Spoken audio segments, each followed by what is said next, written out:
참다 못해 결국 홍명보 600억 마이너스 통장 실체 터졌다. 결국 사퇴 국대명단 카르텔 정몽규까지 거절. 유 장관은 26일 국회 문화체육관광위원회 전체회의에 참석해 축구협회 감사 상황 관련 질문에 9월 안에 감사가 종료될 것으로 알고 있다고 말했다.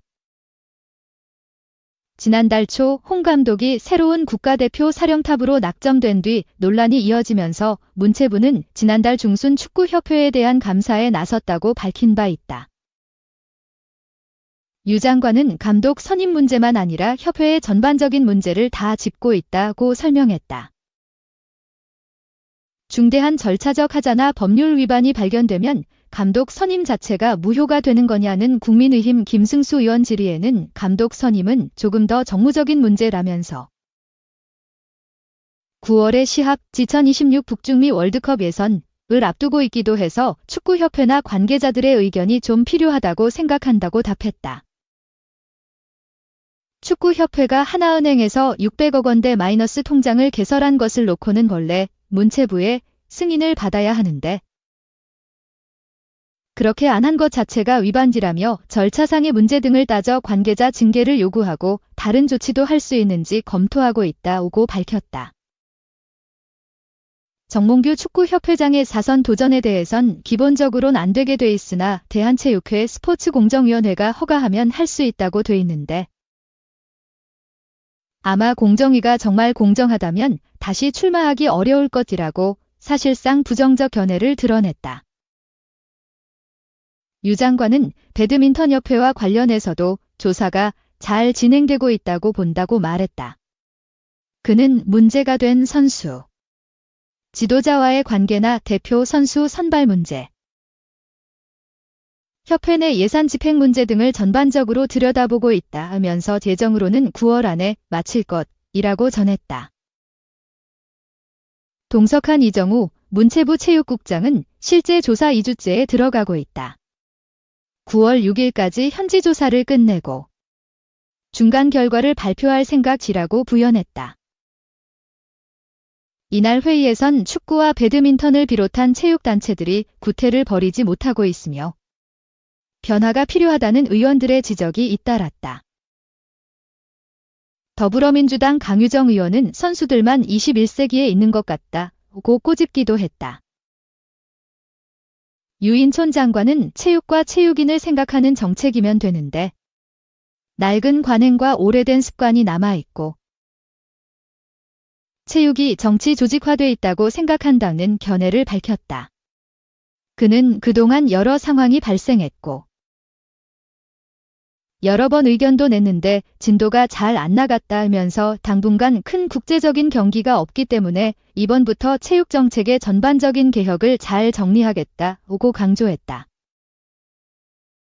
이기흥 대한체육회장은 체육계의 낡은 관행에 어떤 것이 있느냐고 생각하냐는 국민의힘 정현욱 의원 질의의 구체적 답변은 삼가면서도 구태는 벗어나야 한다. 선수 보호라든가 이런 것이 가장 큰 문제가 될 거로 생각한다고 밝혔다. 이 회장은 각 연맹회장과 현장을 책임지는 지도자들의 간담회를 통해 왜 이런 얘기가 반복적으로 나오는지 현장을 점검하고 선제적으로 바꿔나가는 논의를 시작할 것이라고 덧붙였다. 이 회장을 향해서는 파리 올림픽 참관단의 체육계 인사가 포함된 점이나 메달 예측이 실제와 크게 빗나간 점에 대한 의원들의 질타가 이어졌다. 이 회장은 참관단에 대해 여론을 인식하고 있다면서도 오래전부터 해온 것이고 생활체육과 통합하면서 확대된 것이 있다. 960개의 실업팀 중 800여 개를 지역에서 운영해 공감대 형성 등을 위해 가봐야 하지 않겠느냐는 요구도 있었다고 해명했다. 또 수협의 경우엔 선수촌의 국제대회 때 장어를 지원했고 병원장은 선수촌 외부에서 진료받는 전문 병원이다. 조계종은 선수촌 내 운영되는 종교단체 중 가장 적극적으로 활동하며 전지훈련도 보내준다고도 밝혔다. 이어 메달 예측과 관련해선 그렇게 말씀하실 수도 있고 고찰해보겠다면서도 너무 긍정적으로 말할 수도 없고 숫자를 줄일 수도 없었다고 항변했다. 파리 올림픽 선수단 환영 행사가 체육회와 문체부 간 신경전 속 축소 진행된 것이 아쉽다는 의견도 다수 제기됐다. 사격 올림픽 금메달리스트 출신인 국민의힘 진종호 의원은 수년간 올림픽 해단식을 하면서 이렇게 급하게 축소된 것은 처음 본다고 말했다. 이 회장은 그 장소에서 하겠다는 일정을 공항공사에 10일에 정식으로 제출했고 공항공사가 지정한 장소는 부적절했다고 답했고 유 장관은 준비는 체육회가 다 했고 저희는 축하하러 간 건데 갑자기 바뀌었다고 전달받았다고 밝혔다. 이정후 체육국장은 행사에 장 차관은 오지 말라는 체육회 측 요청이 있었다는 취지의 언론 인터뷰 내용과 관련해 체육회장이 독단적으로 해단식을 하겠다는 의사로 들었다. 납득할 수 없어서 장 차관께 참석하시라고 제가 요청했다. 고 전에 양측의 불편한 분위기가 재차 드러났다. 유 장관은 이날 오전 회의에 참석했던 이기흥 회장이 일정상 자리를 비운 오후 질의에선 어떻게 해서 체육회가 이렇게 괴물이 됐는지 저는 잘 모르겠다고 직격하기도 했다. 이 리즈 셰필드 벌리 카디프 4파전에도 잔류하게 된 백승호, 버밍엄. 승격 도와줘. 축구 국가대표팀 출신 다용도 미드필더 백승호, D17가 잉글랜드 리그 1, 3부. 버밍엄 시티에 일단 남게 됐다. 유럽 축구 사정의 밝은 복수의 관계자들은 1일 버밍엄이 백승호를 원한 챔피언십 D부 여러 클럽의 제안을 전부 거절했다. 현 시점에선 버밍엄 잔류 가능성이 크다고 밝혔다. 잉글랜드 여름 이적 시장이 8월 31일 오전 7시 한국 시간 끝난 가운데 실제로 많은 러브콜이 있었다. 모두 챔피언십 클럽으로 리즈 유나이티드, 셰필드 유나이티드, 벌리, 카디프 시티 등이 큰 관심을 드러냈다. 카디프를 제외한 3개 팀은 유력한 프리미어리그, EPL, 승격 후보다. 그러나 이적은 쉽지 않았다. 지난 시즌 챔피언십에서 올 시즌 리그 1로 강등된 버밍엄은 백승호를 재도약에 필요한 핵심 자원으로 여긴다. 올해 초 전북 현대를 떠나 버밍엄으로 이적한 백승호의 계약 기간은 2년 반이다. 구단의 완강한 동행 입장으로 완전 이적은 불가능했고 유일한 선택지는 선 임대 후 이적이었다. 이 과정에서 3팀으로 좁혀졌다. 셰필드가 영입 전 초반부터 가장 적극적이었고 그 후 벌리와 리즈가 뛰어들었다. 이후부터는 긴 줄다리기였다. 선수의 거듭된 요청에 버밍엄은 반응조차 하지 않았다. 오히려 셰필드와 리즈만 남은 이적 시장 마지막 날에는 연봉 등 금전적 조건을 높이며 재계약을 요청해왔다. 결국 백승호는 마음을 접었다. 버밍엄을 설득할 수 없었다. 리즈는 답보 상태의 백승호를 데려오는 대신 독일 분데스리가 이 뒤셀도르프에 몸담았던 일본 대표팀 미드필더 다나카 아오를 영입했다. 돈은 문제가 되지 않았다. 버밍엄은 재정적으로 어려움이 없다. 한 구단의 경우 백승호의 몸값을 듣고는 영입전에서 빠르게 발을 뺐다. 반면 버밍엄은 빠른 승격을 위해 적극적인 전력 보강을 진행해왔다. 백승호 등 주축들에 대해 지적 불가 방침을 분명히 세웠다. 네덜란드, 벨기에, 튀르키예의 이적 시장이 아직 열려있으나 반전은 쉽지 않다. 그나마 다행스러운 대목은 새로 지휘봉을 잡은 크리스 데이비스 감독과 백승호의 궁합이다. 정규리그 3경기를 포함한 올 시즌 5경기에 백승호가 빠진 적은 없다.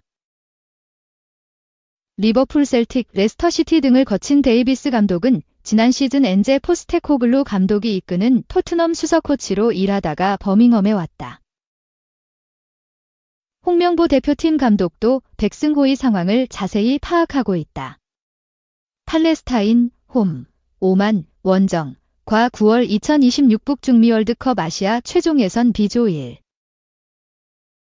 2차전에 출전할 명단에선 제외했으나 3선부터 2선까지 모두 소화하는 그의 활용 가치를 높이 산다. 언제든 대표팀 승선이 가능하다는 얘기다. 3. 철저히 고독했던 손흥민 도와줄 선수 없었다. 토트넘. 뉴캐슬의 1대2로 시즌 첫 패배. 토트넘은 1일 오후 9시 30분 한국 시간 영국 뉴캐슬 세인트 제임스 파크에서 개최된 2024에서 25 시즌 프리미어리그 3라운드에서 홈팀 뉴캐슬에 1대2로 졌다. 토트넘 딜승 1무 1패,은 시즌 첫 패를 당했다. 손흥민은 선발 출전에 풀타임을 소화했지만 시즌 3호 골을 기록하지 못했다. 토트넘은 시즌 첫 패배를 당하며 중위권으로 추락했다. 지난 에버튼전에서 멀티골을 넣은 손흥민이 다시 원톱으로 출격했다. 토트넘은 윌손 오도베르, 손흥민, 데얀 쿨루셉스키 공격진의 제임스 매디슨, 이브 비수마, 파페 사르가 중원을 맡았다. 데스티니 우도지, 라두 드라구신, 크리스티안 로메로, 페드로 포로 포백의 비카리오가 골키퍼였다. 뚜껑을 열어보니 손흥민이 좌측 윙어로 뛰고 쿨루셉스키가 센터 포워드를 맡았다. 첫 슈팅은 뉴캐슬이 쐈다. 전반 8분 만에 하비 반스의 오른발 가마차기가 골대를 살짝 비껴나갔다. 토트넘이 첫 골을 쐈다. 전반 11분 코너킥에서 로메로가 헤더로 골을 넣었지만 오프사이드가 선언돼 취소됐다. 손흥민이 전반 14분 좌측면을 뚫고 날카로운 크로스를 올렸다. 쇄도하는 선수들이 없어 슈팅은 나오지 못했다. 전반 25분 손흥민이 내준 공을 사르가 중거리 슈팅으로 연결했지만 골키퍼가 막았다. 손흥민은 전반 26분에도 좌측에서 크로스를 올렸다. 계속 받쳐주는 선수가 없었다. 전반 28분 손흥민이 수비수 로이드 켈리 가랑이 사이로 공을 드리블한 뒤 돌파했다. 켈리가 손을 써서 막았고 경고를 받았다. 뉴캐슬이 선제골을 넣었다. 전반 37분 드로인 후 켈리가 좌측면에서 크로스를 올렸고 반스가 마무리했다. 뉴캐슬이 1대0으로 기선을 잡았다. 전반 추가 시간에도 손흥민이 계속 좌측면을 뚫고 매디슨에게 연결했다. 하지만 매디슨이 반칙으로 넘어졌다. 뉴캐슬이 전반전 1대0으로 리드했다. 후반전 시작과 함께 브레넌 존슨이 투입되며 파페 사르가 빠졌다. 전반전 왼쪽 윙에서 뛰었던 손흥민이 톱으로 올라왔다. 손흥민은 후반 10분 첫 슈팅을 했다. 중원에서 공을 잡은 손흥민이 직접 드리블로 치고 들어가 박스 앞에서 오른발 슛을 때렸다. 공이 발에 빗맞으며 오른쪽으로 휘어나갔다. 후반 12분 행운의 자책골이 나왔다. 매디슨의 중거리포를 골키퍼가 막았다. 튀어나온 공을 브레넌 존슨이 밀어넣었다. 골키퍼 손에 맞은 공을 수비수 댄번이 걷어내려다 자책골이 됐다. 토트넘이 1대1 균형을 이뤘다. 후반 20분 브레넌 존슨이 우측에서 찔러준 크로스를 손흥민이 쇄도하며 발을 갖다 댔지만 골키퍼가 먼저 공을 낚아챘다. 토트넘이 줄기차게 몰아붙였지만 골에 한 끗이 모자랐다. 손흥민이 또 기회를 놓쳤다. 후반 27분 토트넘 역습에서 존슨이 우측면을 완전히 뚫었다. 중앙에서 손흥민이 단독으로 쇄도했다. 하지만 존슨이 크로스 타이밍을 놓치면서 수비수에게 막혔다. 제대로 패스만 해줬어도 손흥민 골이었다. 토트넘 수비는 한 방에 뚫렸다. 후반 33분 뉴캐슬이 역습 상황에서 한 번의 롱패스로 토트넘 수비를 뚫었다. 머피가 내준 공을 이삭이 마무리했다. 뉴캐슬이 2대1로 달아났다. 토트넘은 계속 좋은 기회를 잡았다. 하지만 존슨이 손흥민에게 연결하는 결정적 패스의 세밀함이 너무 떨어졌다. 손흥민은 아주 좋은 득점 기회에서 제대로 된 슛도 못 해봤다. 동료들 수준이 손흥민에 비해 많이 떨어지는 영향이 컸다. 결국 토트넘은 후반 추가 시간 5분도 그대로 흘려보내며 한 골 차로 패했다. 손흥민이 풀타임을 뛰면서 동분서주했지만 시즌 첫 패배를 막지 못했다.